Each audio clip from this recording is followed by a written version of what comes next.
Para la mayoría de los soldados alemanes que entraron en la Unión Soviética durante la invasión de 1941, la vida fue una serie de recordatorios de la extrañeza del lugar. No era simplemente la arquitectura, tampoco eran las personas, quienes en la Rusia occidental lucían no tan diferentes a los de Polonia u otros lugares conquistados por la Wehrmacht. Tampoco era el paisaje, por muy deprimente y desolado que fuese.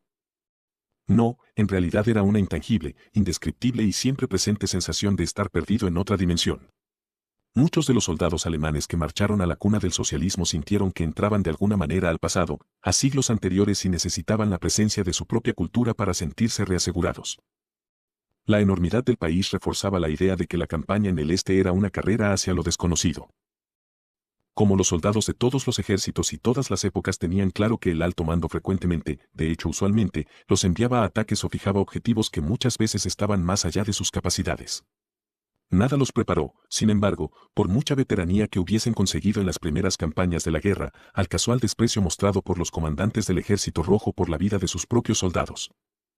Usualmente, durante los primeros meses de la Operación Barbarroja, la infantería soviética era enviada en olas humanas que se extendían de horizonte a horizonte y que eran despedazadas por el fuego de ametralladora y morteros alemanes sin haber ganado siquiera un metro de territorio. Los asaltos eran realizados en precisos intervalos de tiempo, y la falta de coordinación entre las diferentes armas daba como resultado enormes pérdidas entre las fuerzas soviéticas que avanzaban como robots y sin apoyo. El soldado alemán observaba los avances rígidos y predecibles, el increíble espectáculo de soldados del Ejército Rojo que tenían que escalar literales muros hechos de cuerpos de sus camaradas caídos en cargas pasadas. Aquellas experiencias lo impactaron y aterraron. Durante el otoño de 1941, una división de infantería del Sexto Ejército Alemán fue ordenada a avanzar y atacar una saliente creada en la línea del frente. Los movimientos estratégicos que constituirían el embolsamiento de Kiev estaban llevándose a cabo en sectores casi 100 kilómetros hacia el este y esta operación no era más que un movimiento para enderezar la línea del frente. Era pues, una simple operación secundaria. La oposición contra esta pequeña operación, que fue llevada a cabo por el 37º Ejército Rojo fue primero fuerte, luego determinada y al final, fanática. Durante su avance, la división alemana eventualmente capturó su objetivo secundario, una especie de terreno alto cercano a la carretera que se dirigía hacia Kiev. La reacción del alto mando soviético fue contraatacar repetida y salvajemente aquella posición. El siguiente relato de un testigo alemán lo describe de mejor manera. Jamás podré olvidar el primer asalto en masa de la infantería soviética que presencié justo después de haber llegado al frente en agosto de 1941. No podía creer que durante la Segunda Guerra Mundial las tácticas de la Gran Guerra fuesen aún utilizadas por cualquiera de los mayores ejércitos combatientes.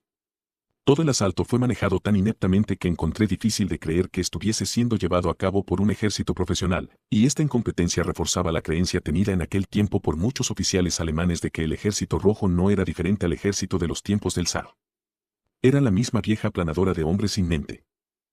Mi regimiento había sido atacado muchas veces durante la campaña de Francia en 1940, y uno de aquellos asaltos que habían tenido lugar al sur del río Somme había sido ejecutado de manera excepcional. La cooperación entre las diferentes armas, el uso del terreno y las tácticas escogidas fueron impresionantes, particularmente considerando que nuestro contrincante francés había estado en inferioridad numérica.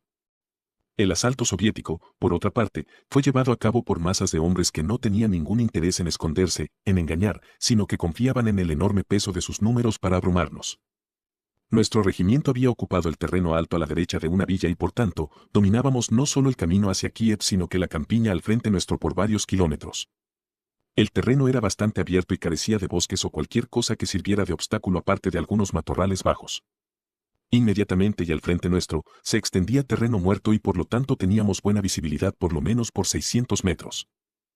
Las indicaciones de un ataque inminente habían comenzado con un corto bombardeo por parte de la artillería de campo enemiga que había caído muy atrás de nuestras posiciones. Era claro que los observadores de artillería enemigos creían que nosotros estábamos mucho más arriba de la elevación, cerca de la cresta de la misma.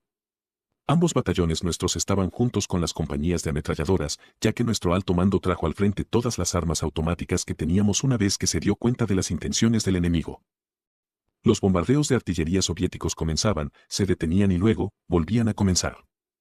En ningún momento la artillería logró hacer blanco sobre nosotros, aunque lo intentaron con mucho ahínco. Luego, a bastante distancia de nuestras posiciones, se podían ver hombres vestidos de café tropezándose y avanzando torpemente hacia adelante.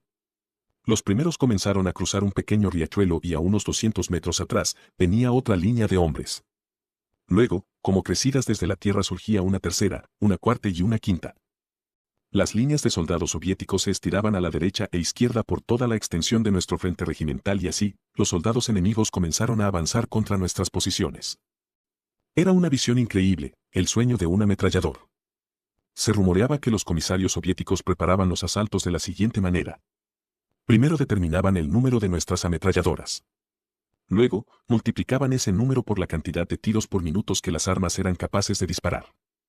Después, determinaban cuántos minutos le tomaría a un cuerpo de infantería cruzar la distancia entre ellos y nuestras armas. Al final, agregaban un par de miles de hombres más para asegurarse de que algunos cientos quedasen vivos para intentar atacarnos. El resto, por supuesto, se esperaba que muriese o quedase tendido herido en el campo. La ejecución de este particular ataque pareció seguir este patrón.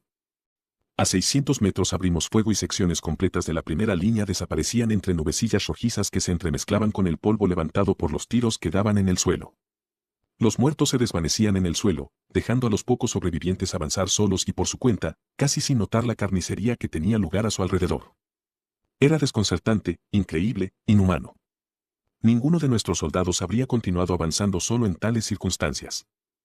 Varias secciones de la segunda línea también habían sido alcanzadas, pero ésta se las arregló para acercarse por el centro, esquivando los cadáveres de sus camaradas de la primera ola. Luego, como despertados por una señal, los soldados comenzaron a correr.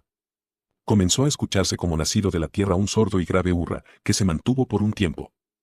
Me sorprendió que pudiesen correr y gritar de manera tan melodiosa al mismo tiempo. Las primeras 3 líneas habían sido destruidas por nuestro fuego, pero no todos los hombres habían muerto. Arrastrándose con sigilo, los francotiradores soviéticos intentaban posicionarse en lugares convenientes, como pequeñas depresiones o atrás de cadáveres para apuntar y disparar contra nuestros oficiales y servidores de las ametralladoras. La cuarta ola comenzó a acercarse más lentamente, porque la cantidad de cadáveres hacía que su paso fuese más difícil. Las ametralladoras se comenzaron a recalentar debido al fuego y habían frecuentes pausas para poder cambiar los cañones de las armas. Algunos oficiales enemigos iban a caballo y con la pistola en el aire, atizaban a sus soldados a avanzar. Aquellos eran blancos demasiado atrayentes, por lo que rápidamente fueron despachados por certeros tiros de fusil y murieron como seguramente hubiesen deseado, guiando a sus soldados al combate. Lentamente, la gran masa de fuerzas enemigas comenzaron a escalar la elevación en que nos encontrábamos, sin embargo, nuestro fuego era demasiado nutrido por lo que su ataque se desbandó entre trozos de carne humana, humo, gritos y desolación. Una hora después una segunda ola humana fue preparada y atacó. Detuvimos este asalto y luego otro. El número de atacantes parecía infinito y los asaltadores avanzaban por entre sus muertos sin dudarlo. No puedo recordar ver ni siquiera a un camillero, todas las olas de atacantes estaban compuestas de combatientes. Los rusos continuaron sus ataques por 3 días seguidos e incluso durante la noche. Súbitamente, sus ataques comenzaron a ralentizarse y se retiraron a una distancia considerable. El número, la duración y furia de aquellos asaltos nos dejaron agotados y nos atontaron completamente. No puedo mentir, y debo decir que nos aterrorizaron. Nuestro avance por aquella zona no tenía gran valor estratégico y no era más que un movimiento secundario por un sector sin importancia y aún así lo intentaron detener con masas compactas de hombres. Si los soviéticos estaban dispuestos a desperdiciar hombres de aquella manera contra nuestro avance sin importancia, porque sí, habían sido sacrificados, entonces nos preguntamos de qué manera defenderían un objetivo realmente importante. Creo que fue en el otoño de 1941 en que muchos de nosotros comenzamos a darnos cuenta que la guerra contra la Unión Soviética habría de ser más brutal de lo que nos habíamos imaginado y una sensación de depresión, mezclado con el miedo a lo desconocido se apoderó de nosotros.